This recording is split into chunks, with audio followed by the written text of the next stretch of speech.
We Mark 2.0, we are just so thrilled to have Maya win. She has her solo career. She has been, knocking it out of the park with her solo career. And then she's also an Envy of None. Maya, welcome to the podcast. We are just so thrilled. Thank you you. for Thank being you so here. much for having me. Yeah. Talk about your solo tour that just ended. How successful was it?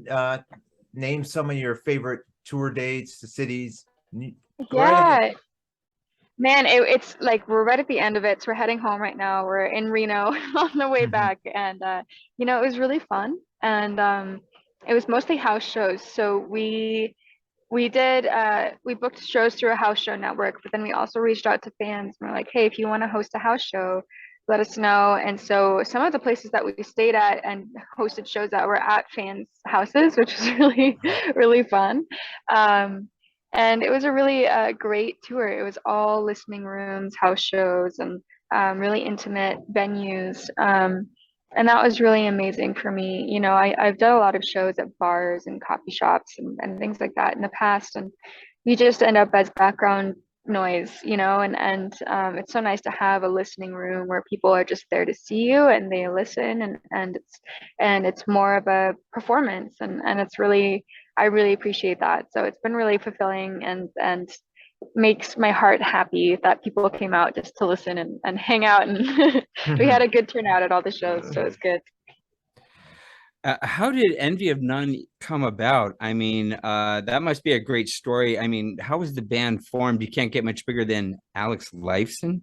Yeah, so it's actually really funny. I won a contest when I was 19. It was a song contest, and I won a Zoom mentorship call with Andy Curran, and I did like a quick Google search about him, and I was like, oh, he's an A&R guy. He works at this company, music company. So I mostly was just asking him music-based, like industry questions, and there's one song that I had that was a collaboration that he really liked, like more industrial. And he's like, I really like this. I actually have some music I'm working on that's pretty similar.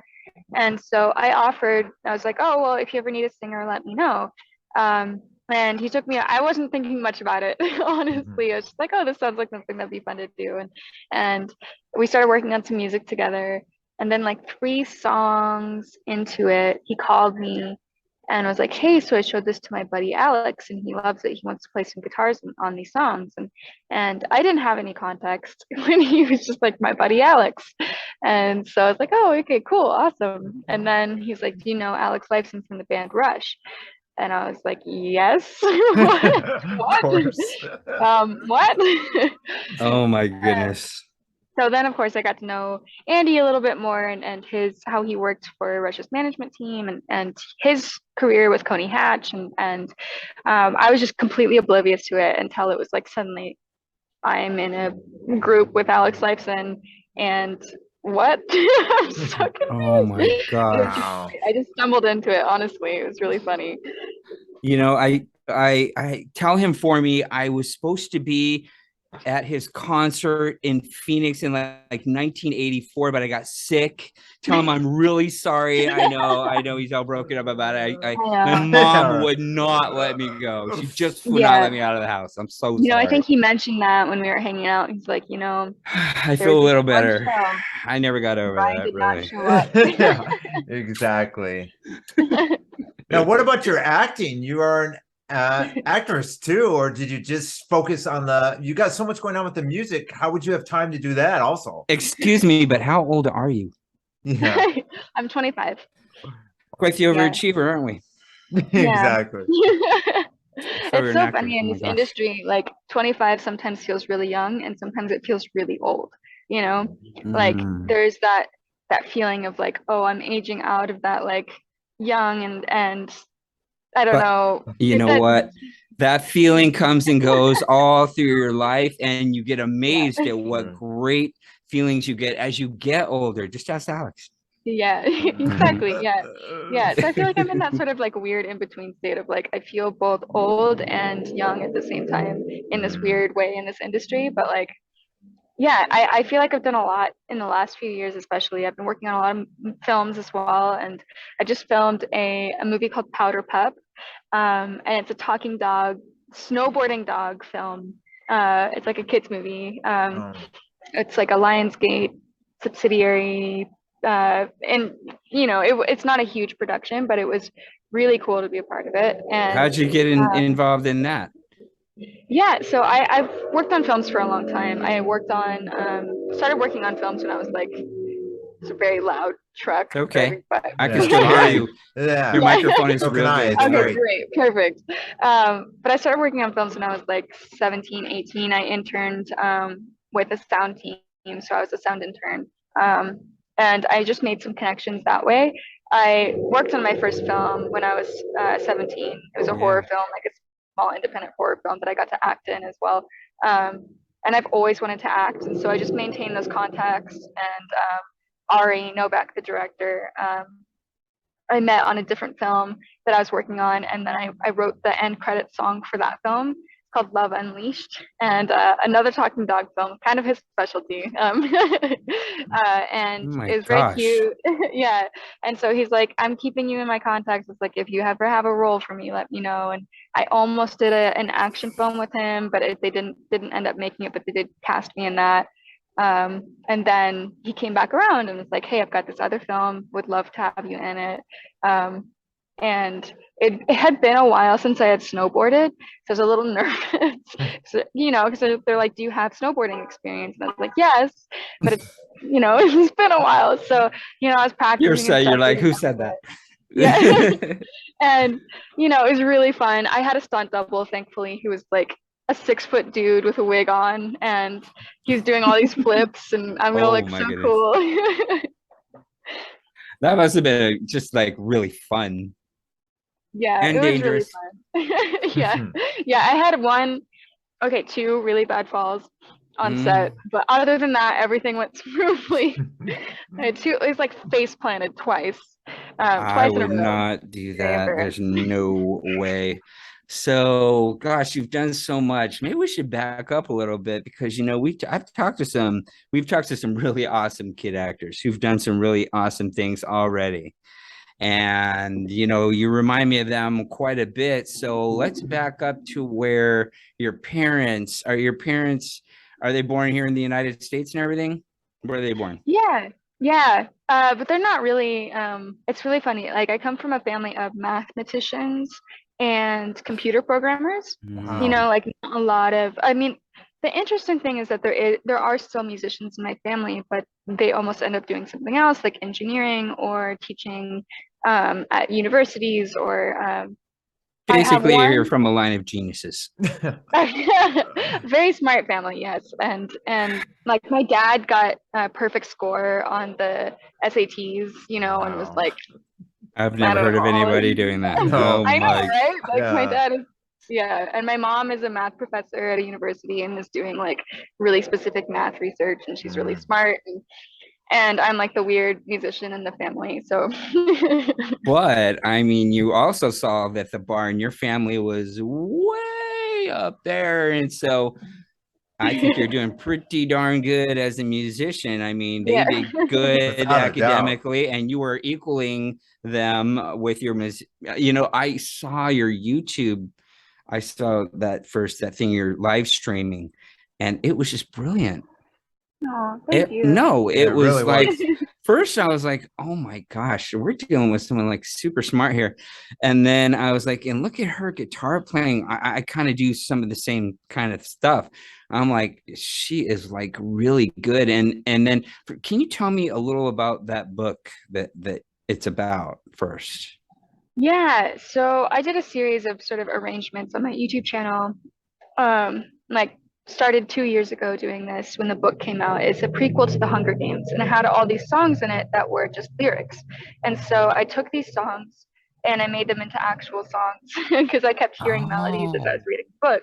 And one of the main characters in the book is a singer-songwriter. And so, and on the page, it's hard to sort of interpret that. It's just sort of these long lyrics, and for people who aren't musicians, you're like, I don't know what this is supposed to sound like. And my friend was reading the book as well, and she's like, I'm so frustrated. I have no idea what these songs would sound like. And so she asked actually if I would record my arrangements. And so I did one. That is cool. Yeah. Yeah, and it did really well. I dressed up as the character in the book and like did a cosplay, and the we tried to sort of recreate the scenes from the book too.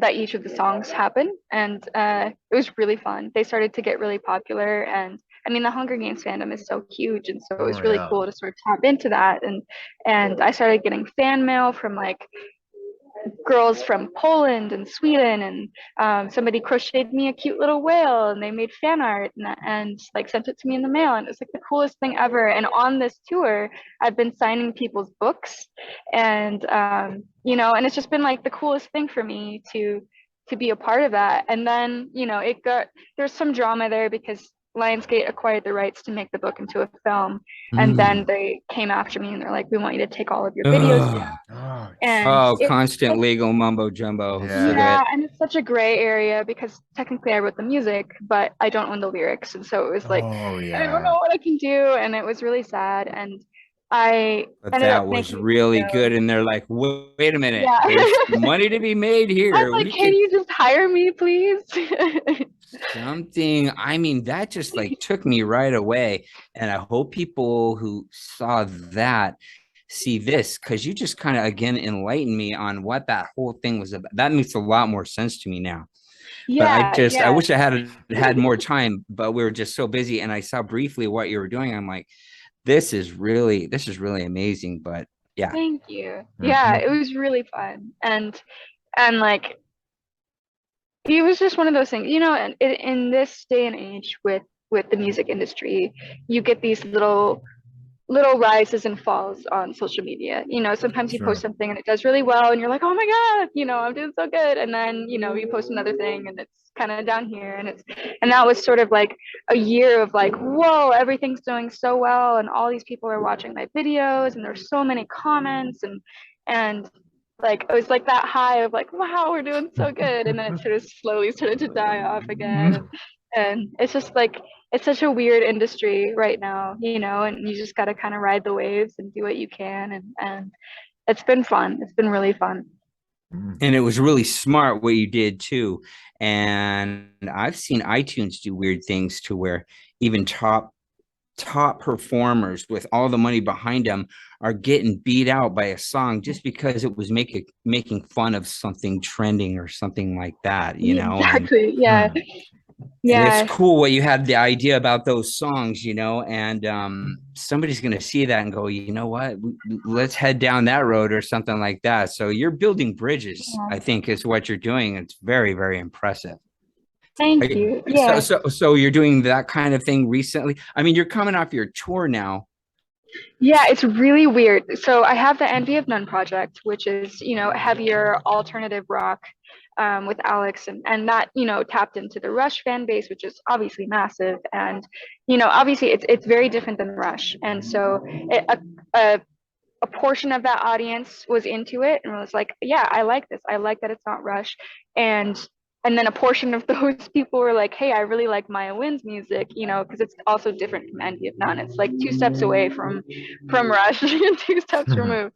So there's still like a good portion of people that found me through that and have been supporting me, and that's been really cool. And through these shows, I've had longtime Rush fans come to the show who are now fans of my music, which I think is really cool because Oh it just yeah. shows how open-minded they are about things. And then so I've got these, like, I've been calling them Rush dads, at the show. And then I've got like anywhere from 12-year-olds to 30-year-olds who are really into the Hunger Games, Mhm. and it's just like two completely different worlds Wow. colliding at my shows. And it's like, okay, how do I make a set list that appeals to both of these crowds? And that's the problem with my music too, is that I do so many different things, so many different genres, and I love playing outside of the box and doing different things. But then it's like at these shows, it's like, okay, how do I combine all of these people and audiences, and make everybody happy? And it's been an interesting challenge, but it's been really fun. Great. The exciting part is, gosh, the multiple sources. Who knows where it's gonna go? You don't have to do anything. I think you just need to do what you're. No offense, Alex, but I'm really interested in hearing you guys' music now because of what I saw her do on YouTube. No offense, because I grew up with Rush. I Same did. I here. would put that CD on and at night Yeah. to go to sleep to and stuff. Like that. I have it Yeah. subliminally etched in me and stuff. So, Yeah. what style of music is your favorite right now? I mean, what do you turn to when you're stressed out? That's a really good question. I think sometimes when you're making music for a living, it makes it harder to listen to music. Like I Good love music point. and I grew up like surrounding myself in music, but it's become so much of my everyday life and business and brain and that sometimes I just want to sit in silence at this point. But when I Good do point. listen to music, I like discovering new music and I like discovering people on Pandora and listening to new artists and new genres um and honestly, like I've been listening to a lot more Rush now, because I want to get to know their discography and really get to know their music now that I've had this personal experience with Alex, and that's been really cool for me as well. And discovering my favorite Rush song because my dad is a huge Rush fan. My mom was a big Rush fan too, and like growing up, they went to tons of Rush concerts, and so it was really cool for me to be like, hey, I'm collaborating with Alex, and now I get to experience Rush in a whole different way too. And so I've definitely been listening to that a lot lately, but a little bit of everything. I love soothing music. There's this really small indie artist called Astronaut Husband, um, that I've been listening to constantly because his music is just so soothing to me, and it's beautiful and unique, and I hope he gets discovered, and just blows up. But I've been listening to him since I was like 16, and he just released a new album, and it's just amazing. Well, you're so experienced and worldly already and so deep. I'm gonna have to go check that out now. Definitely. I mean, Yeah. you know what I like about Rush? It's the same thing I like about you and your band. It's all really small scale. And it's very, very personal. So that was, I think the first thing everybody always thought about with Rush is, oh my God, there's only three of them. Well, how the hell are they going to do that live? And then you walk out of there going, holy God, I can't believe it. Neil Peart and, Geddy Lee. And it's like, oh my gosh, they did do Yeah, it. And then they're I doing saw you, everything. I saw your YouTube channel. I'm like, cool. And here you come. I'm like, is that it? I'm like, here she goes. So I'm like, okay. And you know what? Your melody was just really just flowing and beautiful. And the lyrics were just like, well, I'm like, this is going to be thought provoking. And then I had to back up and figure out that it was from a book like that, and it's like, I'm just really impressed that you have this very, very personal connection to your crowd. And do you use things like, I don't know, Patreon and stuff like that to fund? Do you do that? I do. Yeah, I just started a Patreon this year and it's been really successful. And that's been huge for me. Like, and like when I say really successful, I mean like I'm getting enough to pay my rent every month, and that's huge for me. Like as an independent artist, like it's so hard to make music right now. It's harder than ever to make music as a musician right now because you can listen to anything for free, and now people are sorry, there's like people yelling behind me. I don't know if you can hear I can them. only hear No, you. you're No, fine. it's Yeah. okay. It's so great. These Yeah. headphones are Yes, wonderful. it Okay, works that's Oh, the yeah. but it is so hard to make money as a musician these days. There's very limited outlets to do so. And even in those outlets, people aren't going to shows as much as they used to. Um, the whole live music scene sort of died down with COVID and it's still recovering. And you can listen to anything for free. And there's almost no value to music anymore, which is really sad. And so when people do go and support somebody on Patreon or go out of their way to buy their music on Bandcamp or places where artists get more of that revenue. It's really cool. And so that's been a huge lifeline for me this year is Patreon. And it's been really fun too to like share behind the scenes stuff. I just had people on my Patreon vote for my album cover. I put like 20 photos from the underwater photo shoot that we did. It was like, vote for your favorites. And that was really cool. And they're sort of part of that process now. And I've been sharing the unreleased demos from the album with them. And it's just a really cool sort of intimate way to engage with people as well, and people who really really love the music, and that's really fulfilling for me, and I'm really grateful for that. Well, if any one good thing came out of all this craziness, maybe the ability to pay your rent and even more and buy everything for yourself is going to really, I just feel like you're on the bottom floor of a very, very tall building that you're going to build right now. And you have so many advantages. There's no way to go except up. I really loved your answer. I don't really listen to music because I work it all day, or listen to a different genre or something like that. And I found a different genre that I never thought, just because I was so bored at home and stuff, that I never thought I would like. And they are totally Patreon funded. No, I have not met one person who likes them. And I just, and they are doing just great. And you know what? They don't even have any of the advantages that you have. Even the genre they're in is not as popular. But I'm just saying that I know for a fact that there's no way for you to go except straight up. And it's going to be fun to watch you, and whatever we can do to promote you, please let us do that for you. 100%. And you get that the streaming platform, you're right on point. We grew up going to the record store, buying albums, buying cassettes, buying CDs. It's not the case anymore. And I literally would go to nothing. buy a piece of vinyl because the band printed their picture on it. Right. I mean, well, music is nothing like it was now as far as the media itself. It's just non-physical. And you know what, this other band I listened to, they made a good point where music is very isolating now, but they like to play live. They just want it to be a group thing, because that's what music was. You had no choice in the past. You had to come or it couldn't be an isolated experience. But I just like how you prioritize that connection with your crowd, and that is really what's probably going to pay off in the end. That's what's really impressive about you, not just how super smart you are and stuff like that.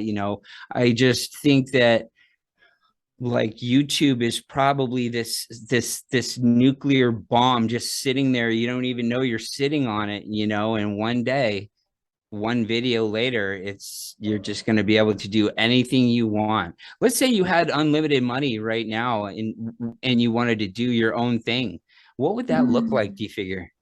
Oh my gosh, man, just not having to worry about money for a while would be so nice. Like, I definitely, there's a lot of things in my career that I would love to do. And then I'd also love to do a lot to give back. If I was fortunate enough to have, like, money was not an obstacle, I would do so much to give back as well. But I think I would make a movie.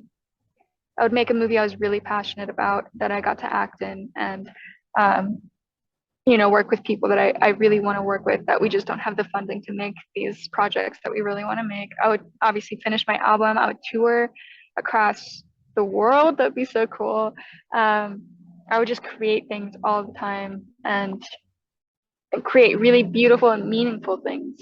When you have the money to do so, you can hire some really incredible, talented people to work on things, and just make some really beautiful art and meaningful art. And I think that's something I've been thinking about a lot. I think with social media the way that it is right now, it's easy to make art that isn't meaningful. You want to make something that grabs people's attention, and then it's there in a flash and it's gone in a flash. And in the end, did it really mean anything? And right now, I really want to make something meaningful and something that has an impact, and something that has my whole heart, and that I really believe in, that connects with people and helps people. Art is art, and there's always going to be silly fun things just for the sake of silly fun things, and that's always good as well. But I think I've been really really pondering that lately, and I do want to make something meaningful. So if I had all the money in the world, I'd make a lot of meaningful things, and then I'd go and like help a lot of people. Who do you want to help? Oh man, I mean, right now I want to support all of the people in Iran fighting for their freedom. all of the things in my heart right now. I want to bring mental health classes to schools. I do a mental health outreach at high schools and middle schools and colleges, and I want to bring mental health curriculums to schools. You spearhead I- these outreach programs at schools? yeah, I do. Yeah. So I Congrats. do, it's like a music and mental health workshop. So I get to go in and it's like an hour long. And sometimes I have 20 students, sometimes I have 200 students, um, and it's really, really fun. I did a training at First Aid Arts, which is an organization based out of Seattle that's done a lot of research on how music, art, and dancing and all of the arts can help improve mental health and help people heal from trauma, oftentimes better than speech therapy or talk therapy, because it sort of bypasses the need to articulate all of these complex feelings. So when you're drawing a picture, when you're dancing to a song, when you're listening to certain kinds of music, when you're doing breathing activities to music, or combining two different things like that, it can be extremely helpful for regulating emotion and helping process emotion in a way that is much more accessible for people. And it's been really cool to talk about and start that conversation in schools with students about mental health and just helping kids become more self-aware of how they are feeling and the things around them that are influencing those feelings and what they can do and the agency they have in regulating their own emotions, and that they can sit down and do these things, these simple activities to help when they're feeling depressed or when they're feeling overwhelmed or feeling anxious, and getting back into that sort of balance where they're able to function better. But anyway, that's my long No, and winded Oh, it explanation. seems God, that like in was so schools too, beautiful. so much funding goes to athletics. It's ridiculous. Wouldn't you say so? Yes, absolutely. And on the one hand, yes, movement is great, athletics are great, but it's not a replacement for mental health. Like I've heard so Not many at people all. say, "Oh, just send the boys to football to get their anger out." And that is the worst thing you can do. Not, like yes, getting that can be a way to process emotions. I'm not trying to dismiss that, but it does not bypass all of these other ways that are much more functional in a day-to-day life to process emotion and work through things. And we need to be having these conversations with kids and start these processes early so that they can become functioning adults that are able to self-regulate. I think right now we're in a place where we are all having trouble self-regulating emotions because we are in a pandemic. We are having shootings all over the place. It is a stressful time to be alive. Yeah. And it's a lot. We're getting so much influx of everything. And and I want to give people tools to help with that, and I think we need that in our world. And yeah, we need funding. And Every single oh school yeah, needs someone like you hit you it. sitting there. Yeah. Oh my gosh, you could teach like a college course on this. I wouldn't. Not that you would have the time to gosh. do it, that's for sure. No, but I want to, and I really Yeah. enjoy it. And like on these tours, sometimes like on this tour, I had two stops where I got to work at the high schools. I did a songwriting workshop with a group of high school choir students, and we write a song together. And that is a great way to process emotion as well. It's also mental health. And then I did a mental health workshop with like 200 students, and it went really well. And the teachers afterwards came to my show, and a couple of them started crying because they're like, we needed this so bad as well, because the teachers need it too. The teachers are overworked. Sure. They also need mental health, resources really badly, and they're not getting paid enough to go to therapy. They're not getting paid enough to deal with all of the stresses that they have on a day-to-day basis. They're underfunded, they're underpaid. I don't know. I could rant about this for forever, but yeah. No, I get You exactly should what you're rant saying. about this out into the open. I There don't you go. know. You could have a podcast. I'm sitting here riveted. I'm just like, oh So my am I. gosh, you're so smart and so young. I mean, you're going to enlighten people twice your age. These things, what you're talking about, is the future of all of us.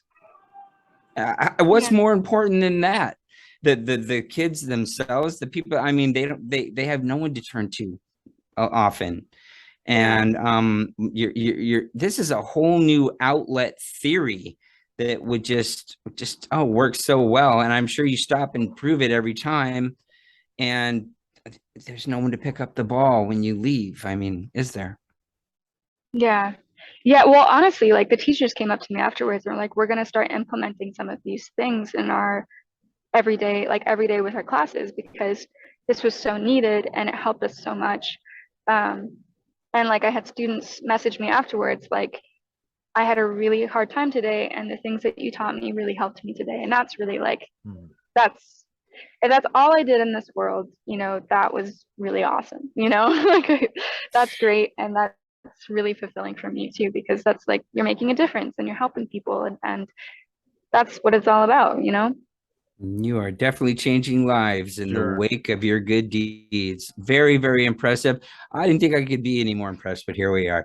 Now, look, I know you're at a restaurant and I don't want to take up a whole lot of your time. We really appreciate you being here. Oh yeah. We want to follow your career, and I think we made a friend today. I hope so. We want to Yeah. promote. Anything Yeah, you we wanna want promote? anything you want to do. Mhm. We promote it. So And just tell me real quick, what's the future of your band? I know you're coming off the tour. Are you already talking about anything, or you just want to go take a nap now?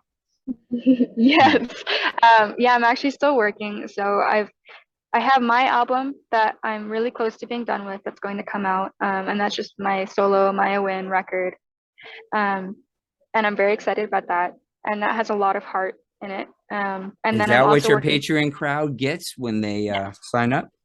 Yeah. Yeah. If you sign up, you'll get Mm. some unreleased Guys, demos go to from that. YouTube, get a little Yeah. sample, and let me tell yeah, you we'll something. post the link of your website and Patreon. You're gonna be Also. blown Yeah. away. Thank Blown you. away. Yeah. Mm. Yeah. And then if you like Envy of None, we are working on more music right now. I don't know how much I'm allowed to say about that, but more music coming from Envy of None as well, with Alex.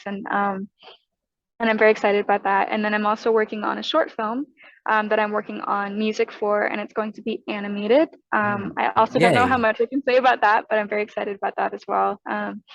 So yeah, lots of projects on the horizon. Hook us up so That's we can great. make a little short on these things that you There do. you go. Yeah, And we make a little we would love short, to. right? And then we lead them to this interview. It's yeah. win-win, right? That's what we want to do.